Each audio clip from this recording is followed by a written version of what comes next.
sold drugs. So when I was born, my grandmother was locked up at the time. Okay. And my grandmother did, I think, 3.5 or 4 years in jail for selling drugs. So, you know, she decided that for whatever reason, she thought it was a good idea to get her son to start selling drugs, you know, which seems crazy, but, you know, that's what she did. So, as far back as I can remember, by the time I was 3 or 4 years old, there was always drugs in my house. They were either being sold out of my house, or there was someone in my house using drugs, okay? So, when I was 5 years old, they broke into my house. I lived in the projects in the Bronx. And two guys broke into the house and robbed my father of some drugs that he had in the house. 6 or 7 months later, my father sees one of these guys out in the neighborhood. So he goes, grabs a hammer, runs out and beats the guy up, busts his head with a hammer, okay? 4 or 5 months after that, my mother, my father, and I were coming home from my grandmother's house. My father was 23 at the time. My mother was 22 at the time. I was 6 at the time. My father decides that he wants to invite some people over to play cards, so he's gonna go get some munchies and some whatever it is for this card game. And he leaves, and all of a sudden, maybe about 5 minutes, 10 minutes later, we get a frantic knock on our door, and it's a woman telling us that my father's in trouble outside. So my mother grabs me. Actually, she was, I was being bathed, so she rips me up, throws something on me, and you know, I run outside with my mother to see what's going on with my father. What was going on was that my father had just been murdered. My father got shot in the head twice and in his chest. Okay, so we run up on my dad, and you know, I see my father's brains laid out, you know, right there in the concrete. So my mother's frantic, I'm frantic, everybody's frantic. You know, later on that night, the police tell us that we shouldn't be in the apartment. I was like, why? Because the rumor was that the guys were coming into the apartment to kill all of us. They wanted to kill all of us, so that it wasn't safe to be in this apartment anymore. So that apartment that I grew up in, you know, that room that I had, those toys that I had, I never saw that apartment or that room again in my life. We moved out that day. We went to live with my grandmother, and we never went back. My grandparents, my mother's parents, you know, told my mother and my father that they needed to get married. So my mother, I've seen these pictures. My mother, I was born in February. I mean, I was born in March of 1969. My mother and my father, which were 15 and 16 at the time, got married February, literally like a month before I was born. So, you know, I've seen these pictures of my parents married, and my mother had this like huge belly already. You know what I mean? But, you know, so they were married. So, you know, she's 22 years old. You know, she loses her husband tragically. She has this son now that she needs to care for.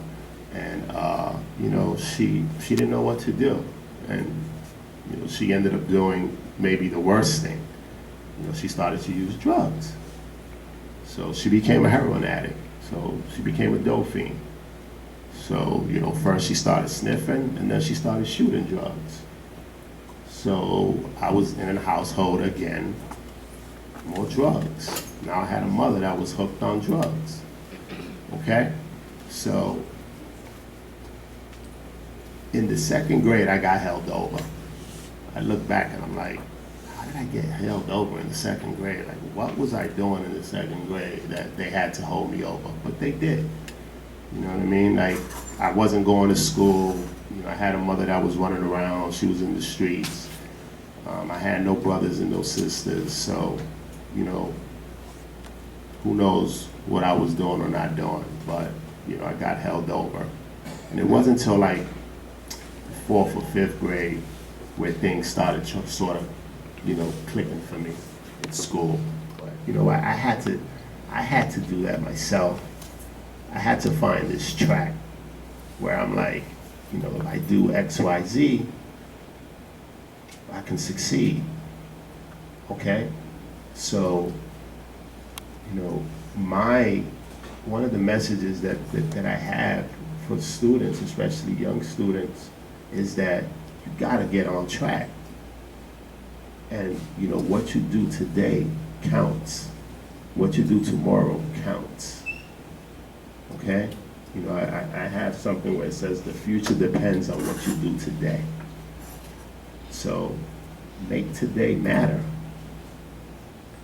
Think about something. Decide something that's going to benefit your life in the future. It may not benefit it today, but you can already start putting a plan together so that down the line you can be successful at whatever it is that you want to be. It's not about being a lawyer, it's not about being a doctor. There's 1,000,001 professions, that you want to be, a rapper, a singer, an athlete. That should start today. And, it may not be a situation where starting today is that you have to go grab a book or grab a ball. But you know what? You can start today by thinking about it, by trying to, in your mind, start formulating a plan. Because no one else is going to do that for you. You have to do it yourself. So, I give my story and I open up and I tell you all sorts of tragic stuff that happened in my life, and I do that because first and foremost, I'm hoping that I can relate to you guys. I'm hoping that you don't see just the suit here, because I could have easily have walked in today with jeans and my Jordans and my leather jacket on and my cap to the back, and I would look just like you guys, because I am you and you're me. The only difference is I figured out what I wanted to do, and I put work in to do it. And you guys have that same opportunity. But you have to plan to succeed. Okay? In Puerto Rico together, we were fighting all these international fights. But what ended up happening to me was when I went to high school, I was playing football and I ripped my rotator cuff. So both which is your shoulder. So both my boxing and my football pretty much was out the window. Okay? So, I tell you that because, there's so many people who, want to play athletics, want to be entertainers, and things of that nature. Now, some of you may get it, but the majority you won't. Those are just the numbers. And that's why those people are so famous, because there's so little of them. But even with that, if that's what you want to do, then it starts today. You need to get to that studio today. You need to get into that gym today. And whatever free time you have, you need to be working towards that. So, the hard work, the dedication, the mindset, it applies to everything, and it applies to everybody. So, I had, really quickly, I went to a high school in Connecticut. I got into it, and someone had asked me this, so I'm going to explain it. I got into a program that's called the Better Chance. It's called, it's ABC. And what it was in the 7th grade, I had an English teacher who saw that, I was getting A's, that, I was doing really well. I ended up being valedictorian. I was first in my class.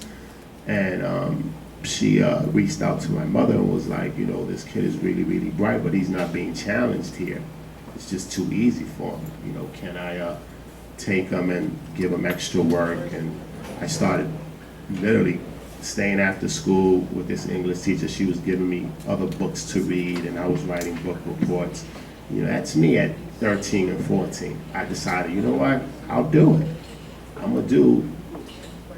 gonna go above and beyond. I don't have to do this, but I'm gonna do it. And so she helped me apply to this program called The Better Chance, and it's like college. It's you know, you have to take exams, you have to get interviewed, and you apply. And I ended up getting into 3 or 4 different schools. One in Vermont, which I went, and it was too far. It was too cold. There were cows there. I'm like, oh, I'm not gonna do that. You know, I'm from the boogie down Bronx. Like, what am I gonna be doing in Vermont? Then I got into 2 schools in New York. And at one point, I thought I was going to end up just staying in New York and going to these private schools. They were both in Manhattan. I was living in the Bronx. And then, right before I was going to choose one of these schools in New York, I got a call about a school in Connecticut that had accepted me, and they wanted me to go visit. So I'm like, okay, I'll go visit. So I went and visited this school in Connecticut, this private school in Connecticut. When I was done, I had a decision to make. Like, do I go to this school in Connecticut or do I stay in New York? I ultimately decided that the school in Connecticut was a better choice because it would allow me to get out of the Bronx, okay? And I felt that it would give me a more well-rounded education. Now, you know, I ask all the time, you know, how many decisions have we made today? How many decisions have you made today? How many, you know, you made that decision to wear those kicks, you know, you made the decision to have that jacket, you know, whatever it is. I made all sorts of decisions. I mean, think about all the decisions we make every day. And I can, you know, I stand here and I tell you, I know the most important decision I've ever made in my life. I know what it is. And that decision was to accept that scholarship and go away to Connecticut. Because it got me out of the Bronx. And I mentioned earlier today, it wasn't until I went to Connecticut, and it was, you know, really, really rich. The school was 99.9% white. The only minorities in that school, there was 5 of us in total, and we were all part of that program. No one else. Everybody else was Caucasian and, you know, wealthy. And so I remember, like, the first couple of months there, I couldn't sleep because the crickets were driving me crazy. I could just hear them. They were so loud. Because I was used to being in the Bronx. I was used to the traffic. I was used to the noise. And now these crickets in my ears, like, I could not sleep. You know what I mean? But what that, you know, it did several things for me. One thing that it did was, I remember I was away for the first 6 or 7 weeks, and then I came back home for the weekend. And I cried the whole time that first year because I wanted to be home. Okay, I wanted to be with my mother, you know, I wanted to be with my boys, I wanted to be in the corner. I didn't want to be out here with all these strange people who were asking me all sorts of strange things, who wanted to feel my hair, who thought that, you know, if they went to the Bronx, they were going to be murdered, and asking me all sorts of strange questions. And I'm like, are they crazy? They just didn't know. But, you know, what it did was, I remember when I came home, and I tell this story where my neighborhood was so bad that the 2 schools that I went to, my elementary school and then my junior high school, I lived on 138th Street.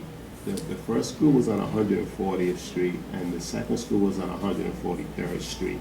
Now, I didn't have to go to the corner to walk down the street, because what landlords were doing in the 70s and the 80s in the South Bronx, they were burning buildings down, okay, because they wanted the insurance. They didn't want to deal with having tenants in the Bronx and upkeep and the upkeep of these buildings. So what they would do, and you know, there's a famous book about the Yankees, and it's called The Bronx is Burning. And what it was, for about 15 or 20 years, you know, all these landlords were just burning down these buildings. So what these buildings became was rubble. So I didn't have to go to the corner. I would literally, from my house, just right down the middle of the block, I would be able to walk down the middle of the block. Because there were no buildings there. It was all rubble. Okay? Now, you know what? That was normal to me. I never thought about that. I didn't think about it until I went away and I came back. I'm like, wait, there's nothing but rubble on these streets. Like, these buildings are dirty. These buildings are abandoned. My son money that my mother was making in a week. Okay? Now, I give you those numbers not so much to pat myself on the back or anything like that. You know, I've been asked, you know, what car I drive and where I live, and I'm open. I let everybody know. You know, I give you those numbers and I tell you what I'm driving, and I tell you that I've been to 43 different countries, and that same aunt has probably been to one country, and it wasn't until she was 35 or 36, and I set up the trip for her. I give you that information because that can be you. It can be anybody here. If you do the things you need to do to accomplish those things. You know, the flip side to the money I'm making, the cars that I have, the trips that I make, is that I need to work hard to maintain those things in my life. None of that is given to you. No one's gonna knock on your door and say, here you go. Oh, you wanna be a rapper? You wanna be here you go. Here it is. Here's all the money that you want. You don't even need to work hard. That's not gonna happen. And especially it's not gonna happen to Black and Hispanics, to people like us. We're gonna have to work twice as hard to get those things. Okay? So, you know, that's sort of the education that I'm trying to give you. You know, nothing that you're gonna get in a book. You know, most times your teachers can be as open and honest as I am, you know, but I'm open and honest because I want you, you know, you get an A, most times that's information that you have made your own, and now you're showing it off to somebody else. I love to do that. I don't get more joy than, you know, I walk into courts, I give speeches, you know, to grown-ups and a bunch of white people that I have to work with and things of that nature. And you know what? I get off on surprising them. How do I surprise them the most? By my education, by my experiences, by my knowledge, by what that education has afforded me, by the friends that I have, by the countries that I've seen. That all started with my education. Okay? You know, I told this story earlier and I'll tell it again. You know, I ultimately went to this high school in Connecticut, and you know, I got straight A's, and I ended up getting into a college, Columbia University in New York. But I told you guys earlier that, you know, I had a mother that pretty much had a drug problem, and my mother died of a drug overdose when I was 18, when I was still in high school. Okay, so she pretty much, she killed herself, not on purpose, but she died of a drug overdose. So even before I got out of high school, you know, I had a father that was murdered, and now I had a mother that had died of a drug overdose. Okay, you know, but I at that point I'm like, you know, what am I gonna do? You know, I made a promise to myself. I'm like, there are two things I know that I'm not gonna do. I could compete with anybody. I could compete with the richest, with the whitest, with the tallest. I could compete with kids who had parents that were multimillionaires. I could compete with anybody. And you guys need to, that's what you need to know. That's what you need to feel. I can go anywhere and I can be anything. And it's not just about competing here, where these are all my boys and my girls and we all look alike and no, I could go anywhere and compete. And then you go and compete. You go and you show. You go and you go do it. And education doesn't have to be, boring and here. You could use it with everything. I talked about earlier today where in college there was this art hum class where it was first thing in the morning, my freshman year in college, and I'm learning about all these artists that, lived 400 or 500 years ago. I'm learning about Michelangelo. I don't want to be that way. Learn it, take it, use it. It's yours, it's free. Impress somebody. Impress yourself. Any questions? No questions? What made you decide to go to law school? When I knew that, there's two things. First, while I was in college and right after college, because I worked for 5 years before I went to law school, High school, the hardest thing for me in high school was just the whole adjustment to being around different people, being away from home, but I look back at it and I say that it was the most important decision I made. Another reason was that, my mother died, during my senior year, and it was really, really hard for me. But I can't imagine, I think back how hard it was my freshman year when my mother was still alive and how I cried all the time. I was a star little football player, I was a basketball player, I was from the BX. I was 14, I had, maybe 15, 16. No, I had over 20 pairs of sneakers, so I was this little star. But I was in my dorm room crying all the time because I wanted to be home. So another thing that's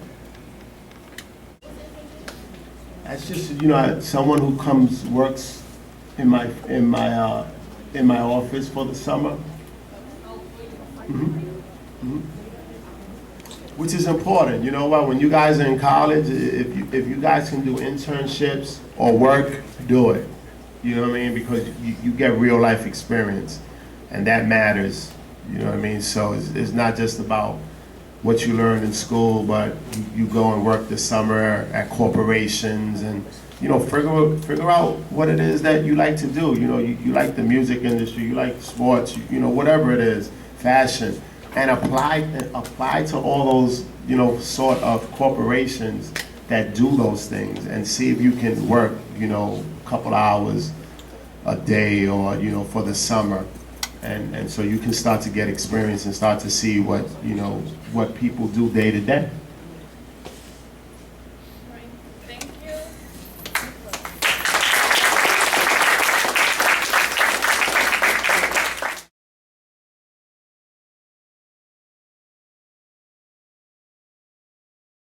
Welcome to Eastside Radio Show and Cast TV. My name is Nasia Williams. I'm your host, and today we have Monica Ponte and Shamalia Bays. and we're going to talk about tourism in Paterson tonight. Question: what could be done to increase tourism in Paterson?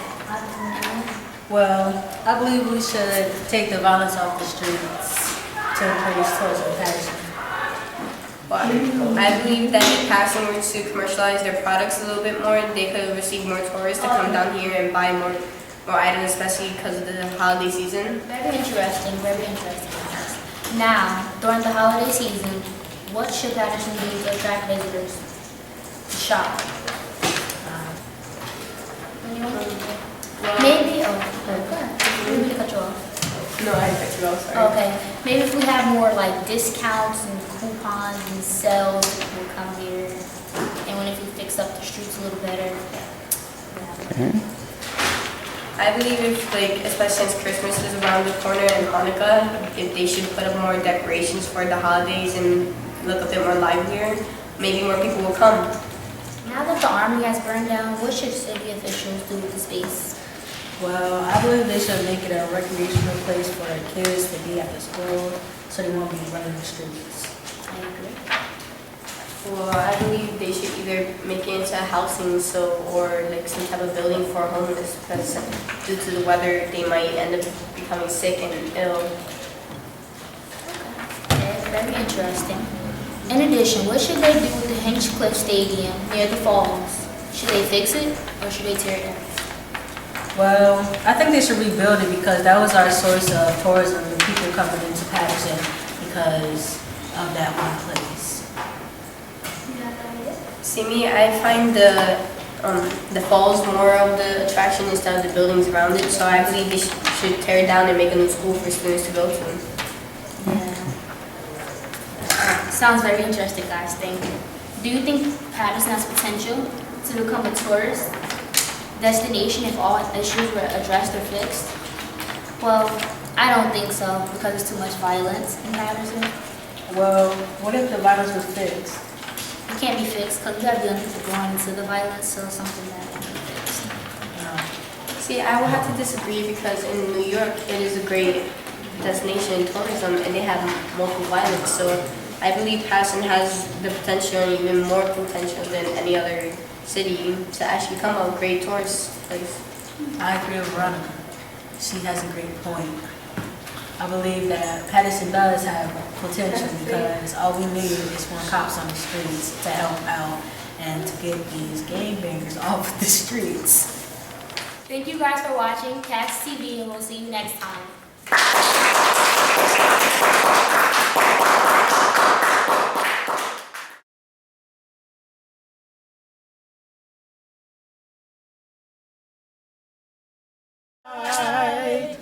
Round young virgin, mother and child, holy infant, so tender and mild, sleep in heavenly peace.